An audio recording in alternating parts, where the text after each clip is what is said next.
They told you that if you treated her like a queen, she would give you her love. They told you that if you were patient, attentive and thoughtful, she would finally see your value.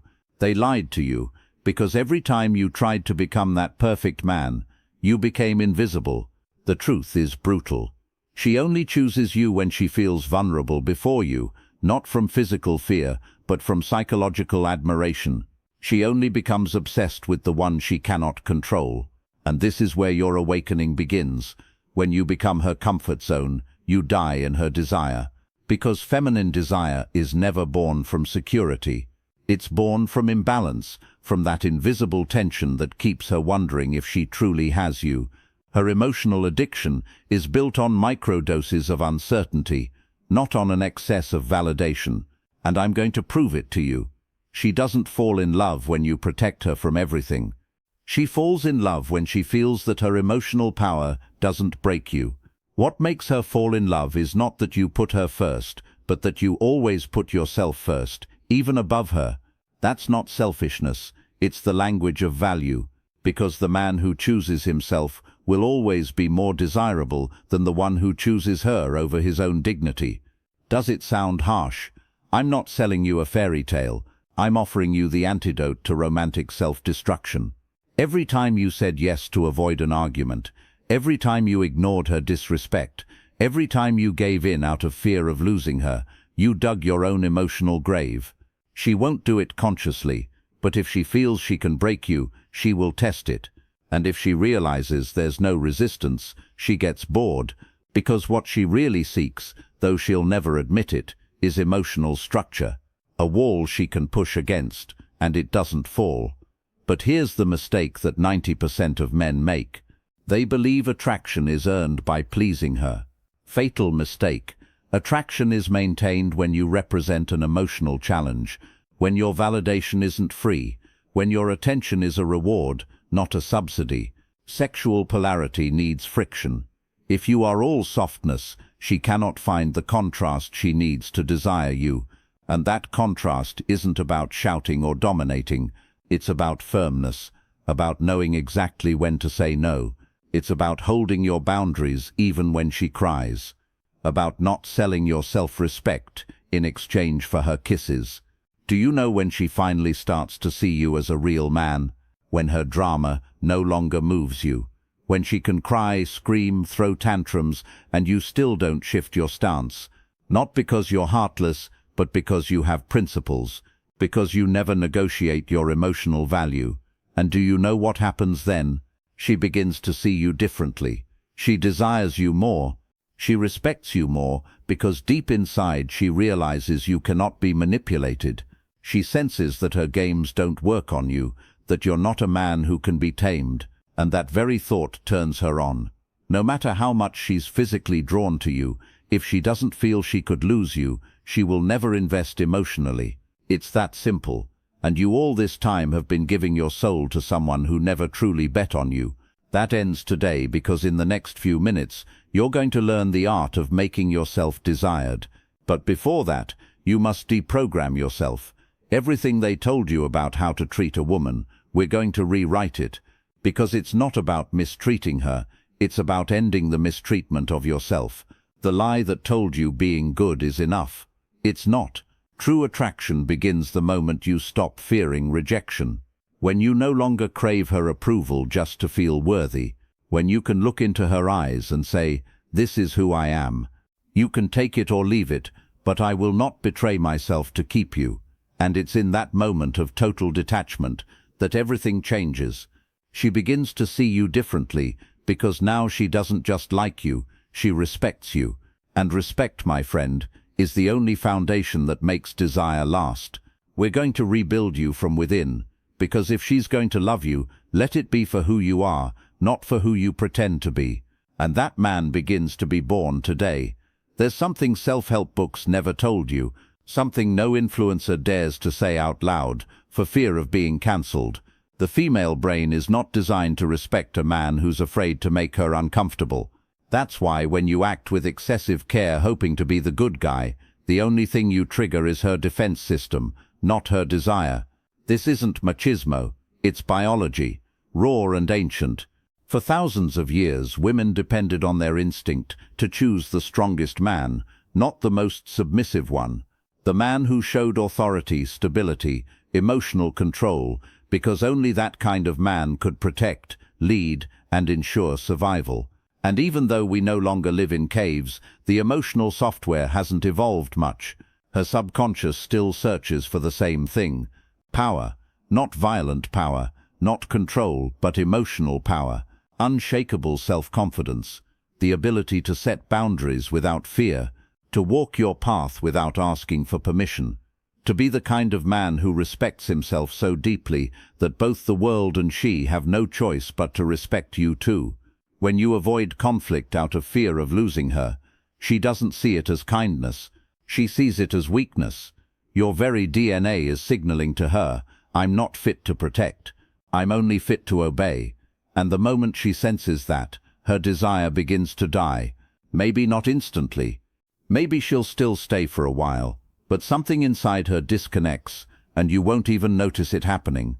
You become invisible, irrelevant, because what once felt like attraction slowly turns into quiet disappointment.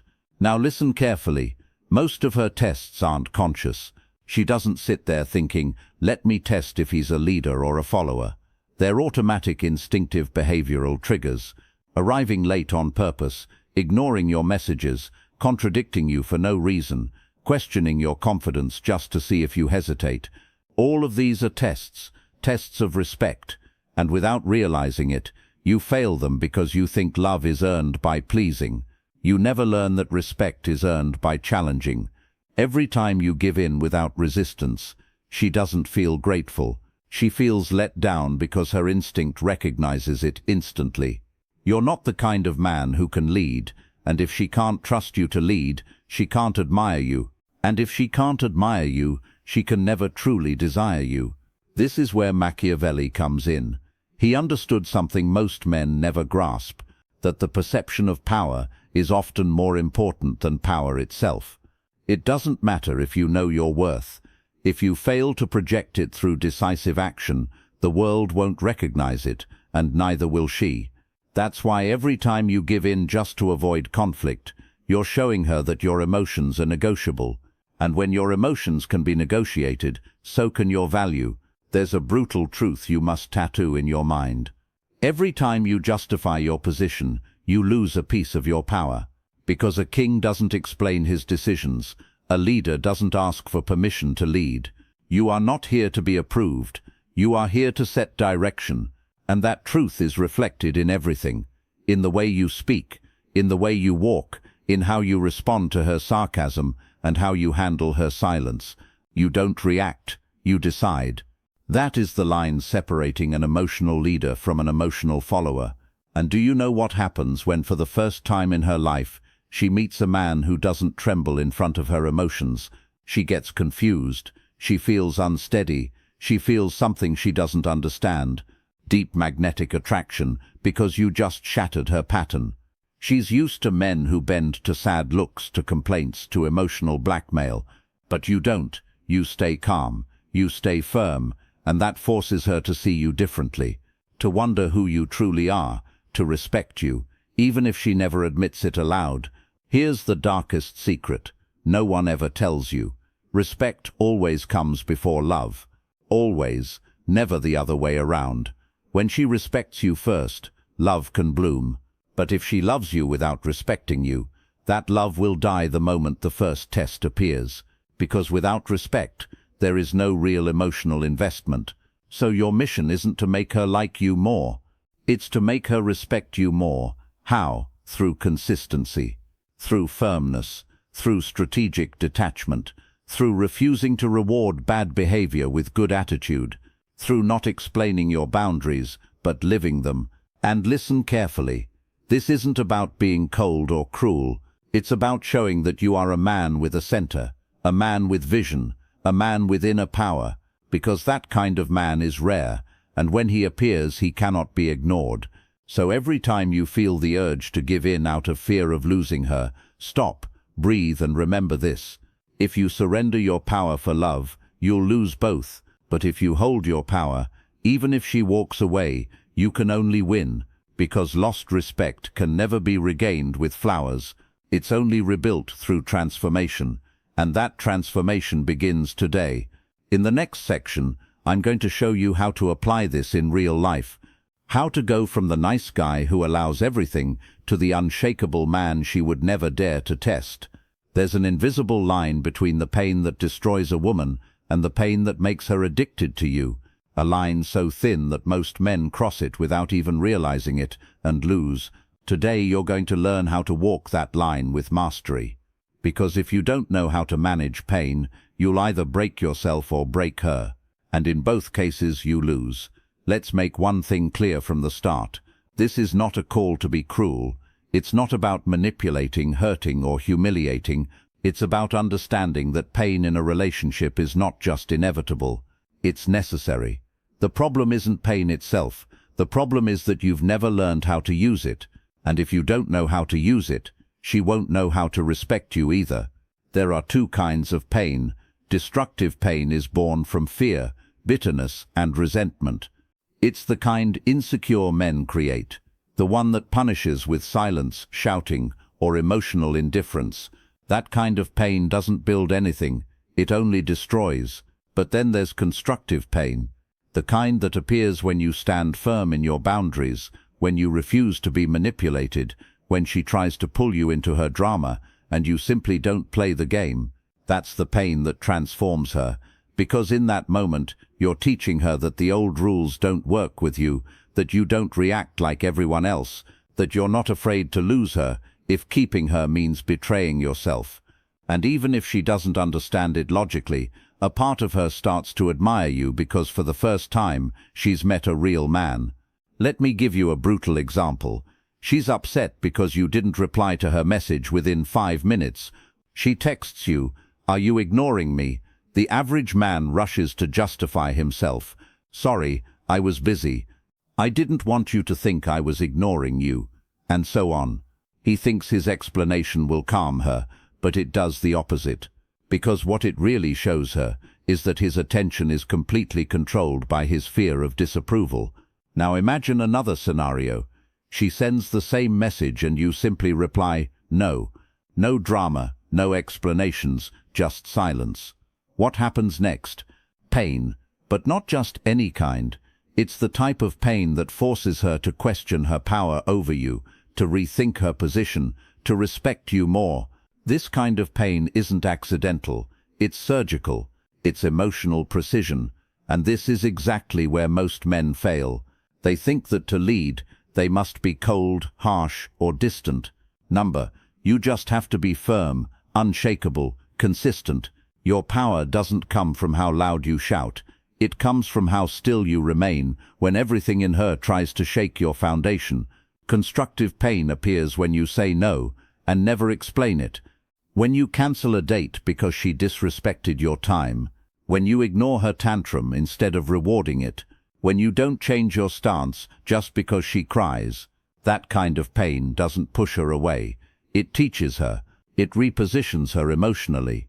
It reminds her that the power isn't in her drama, it's in your center, and she needs that because her nature is emotional, fluid, and ever-changing.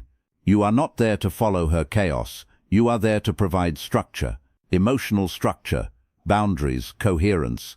When you lack structure, she assumes emotional leadership, and that exhausts her, not because she's weak, but because she doesn't want that role. She wants to surrender, but only to a man who has proven himself unbreakable. Now you understand why, when you're too understanding, she often feels confused. Because her instinct whispers, no one can be this soft and still be real. So what does she do? She tests you again and again until she convinces herself that you're not real.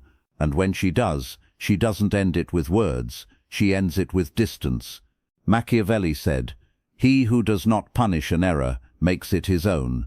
Every time you allow disrespect without consequence, you are silently teaching yourself that it's acceptable. And if you accept it, she will too. Because your standards are never defined by what you say. They're defined by what you tolerate. That's why constructive pain is your most powerful weapon. Because it teaches, or without violence, that your boundaries are non-negotiable. It shows her that you're not emotionally available for games, that you can love her deeply, but you love yourself more. And that self-love is what hypnotizes her, because everyone else gives in, everyone else begs, everyone else buys peace at the cost of their dignity, but not you. You walk in the opposite direction, and that unsettles her, shakes her, confronts her, and draws her in even deeper. Now be careful, this power is not a game. If you abuse it, you lose everything. If you use pain to control, to take revenge, or to prove superiority, you stop being a leader and become an emotional tyrant, and that too creates rejection. The balance lies in your purpose. If your purpose is to protect your center, your peace, and your value, then the pain you cause is constructive. But if your purpose is to punish her, to humiliate her, to make her feel small, then you're lost. You must act like a surgeon, not a butcher. You must learn emotional precision, not emotional violence. And the only way to build that precision is through practice, self-control, and detachment. Because if you can't face her tears without breaking, if you can't watch her anger without rushing to fix it, then you're not ready to lead. And being an emotional leader, that's what excites a woman the most in the long run. Because yes, she can find men who are more handsome, richer, or more popular, but a man who knows how to manage his inner power, that's rare, and what's rare becomes valuable, becomes irresistible. That kind of transformation can't be bought, it must be cultivated, and that cultivation begins now. The most feared word among men, and the most desired by women, 3 letters, 1 syllable, a sound that when spoken by a man of true power, can change the entire course of a relationship, but when misused, it can destroy it. Today you'll learn how to turn no into your crown. Listen carefully. Every time you say yes out of fear, you give up your emotional throne. You declare that your need to please is stronger than your need to protect your standard. And when you do that, something inside her quietly dies. Because what a woman truly desires deep down is not a man who always says yes. It's a man who dares to say no without explanations. No is not rejection, it's direction. It's a silent message that says, I have options, I have standards, and I will not compromise my value just to keep your attention. That message, even if it stings at first, awakens something powerful in her respect, because she's not used to it. Other men negotiate, you declare. The power of a well-spoken no doesn't come from the word itself. It comes from the energy behind it. If you say it with insecurity, it sounds like fear. If you say it with hesitation, it sounds like an excuse. But if you say it from your center, it becomes a statement of royalty. And this is where most men go wrong. They think being attractive means being accessible, flexible, agreeable, but in that attempt to please, they turn into emotional furniture, comfortable, useful, and invisible. The no is what separates you from the furniture. It's what turns you into a challenge, into a rarity, into a man. Think about this. When she asks you to change your plans, to bend to her moods, to give up something important to you, and you do it without question, what are you really teaching her? That she can move your decisions with a gesture, a tear, or a threat? That you have no direction of your own? That your center lives outside yourself? But when you say no and stand firm, when you see her upset, confused, or disappointed, and you still don't change your decision, when you show her that you cannot be manipulated, what do you think happens? Exactly, pain. But that pain is not your enemy. It's your ally, because it teaches her deep within her subconscious that you are a different kind of man, and what's different always obsesses her. This kind of no isn't shouted. It isn't forced. It's declared calmly, without drama, without anxiety, without the need to convince her, because the moment you try to convince her, you've already lost. Kings don't negotiate with subjects. Not because she is less, but because your value is not up for debate. And this is where the difference lies between the needy no and the detached no. The needy man says no, while trembling inside, afraid of the consequences. His voice shakes, his body begs for approval. That no is fragile. But the detached man, he says no with an inner calm, with the serenity of someone who knows he doesn't need to win every battle to win the war. That is the kind of no that forges legends. Now, when should you use it? Every time your principles are at stake. Every time she tries to cross a line you consider sacred. Every time your time, your energy, or your dignity are placed on the negotiation table. In those moments, your no isn't just a word. It's a declaration of who you are. And yes, sometimes you'll lose moments. You might lose dates, even relationships. But listen carefully. Every no you say from truth brings you closer to a life where you no longer need to act to be loved, where you no longer need to betray yourself to be accepted, where you're respected not for what you give, but for who you are. And do you know what happens when a woman meets a man like that? She disarms because her entire testing system stops working because she can't break him. And then she surrenders not to you but to what you represent: security, direction, emotional power. Men like that are rare, and that's why when they appear they leave a mark. They're unforgettable because they're not performing a role. They're living a truth that speaks through their no. Now imagine this. You're in an uncomfortable conversation. She wants you to bend, to trade your principles for a fleeting emotion. She looks at you intensely, crosses her arms and says, "If you really loved me, you do it." That's the moment most men collapse. They give in, not because they believe it's right, but because they're afraid. But you're no longer that man. You recognize the emotional trap. You don't tie love to obedience. You don't put your worth on the line for temporary approval. So you breathe, you look at her calmly, and you say no, not because you're cold, but because you love yourself enough not to betray yourself. And if after that no, she cries, gets angry, or threatens to leave, you don't chase her. You don't justify yourself. You don't apologize for your truth. Because truth isn't negotiated, it's lived. And when the storm settles, when she realizes you didn't leave, you didn't lose your temper, you didn't fold, she will start to look at you differently. And those eyes, my friend, will finally see a man who can no longer be controlled. In the next section, we're going to explore how that same no shows itself in your economy, how your financial decisions reveal whether your no is real or just an act to impress. Because if your wallet isn't aligned with your words, then your power is nothing but an illusion. And trust me, she will see it. Most men believe that money is their most powerful card to win a woman, that if they pay, invite or give gifts, they'll be seen as more valuable. But what they don't understand is this: when money isn't used from a place of power, it becomes begging, and begging kills desire. Money doesn't buy respect. Misused money only buys convenience, attention, and emotional manipulation, because the moment she realizes she just has to complain for you to open your wallet, you've already lost. You're no longer a man who provides, you've become an exploitable resource, an emotional ATM with legs. But this isn't about not spending, it's about how and why you spend. There are 3 types of spending: transactional, courtesan, and strategic. Transactional spending is the most dangerous. It's when you try to buy love, pay her bills, her trips, her whims, just to make her stay. That kind of spending always ends in resentment, because it empties you from the inside. You're trading money for affection, and affection that's bought is never real. Then there's courtesan spending, the one filled with pretty gestures, flowers, dinners, gifts. This can be healthy, but only when there's reciprocity, only when she's emotionally invested, when she's loyal, interested, and committed.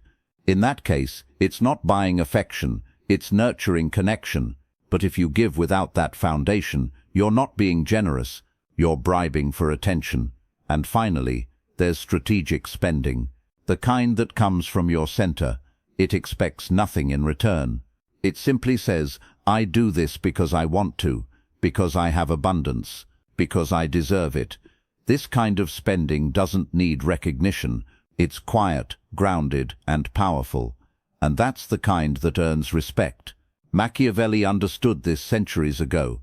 He wrote that economic power must always be managed with intelligence. A generous prince without discernment soon becomes a servant to the desires of his people. The same law applies to you.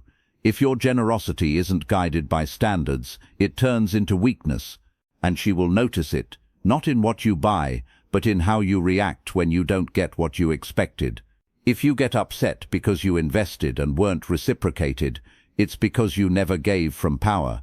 You gave from need, and that need stinks. Money in relationships isn't a tool of seduction. It's a tool of positioning. You're showing her how much you value your time, your energy, your attention. If you give all of that away freely, she values it at zero. But if you invest it strategically, she values it in gold. Now listen carefully. If she's going through a tough time, financial problems, emotional stress, and you rush to rescue her without her showing real emotional investment, you're not being a savior. You're buying emotional debt, and it will never be repaid. The worst part, you'll think you're being a hero, but in her eyes, you're just another desperate provider.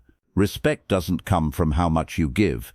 It comes from what you're willing not to give, from your ability to say, no, that's not my responsibility. No, I'm not going to cover that. No, that's not mine to fix. That financial no is more powerful than any engagement ring because it tells her you are not available to be exploited. And when she feels that, she might get upset at first, but over time, something changes. She begins to see you differently because now she knows she can't manipulate you with tears or sadness, that your resources have filters, that you decide who, when, and why you give, and that elevates you. The money you spend isn't just an economic act, it's a psychological declaration. Every dollar you spend sends a message, and if that message says, I need you to feel valuable, she senses it and she pulls away.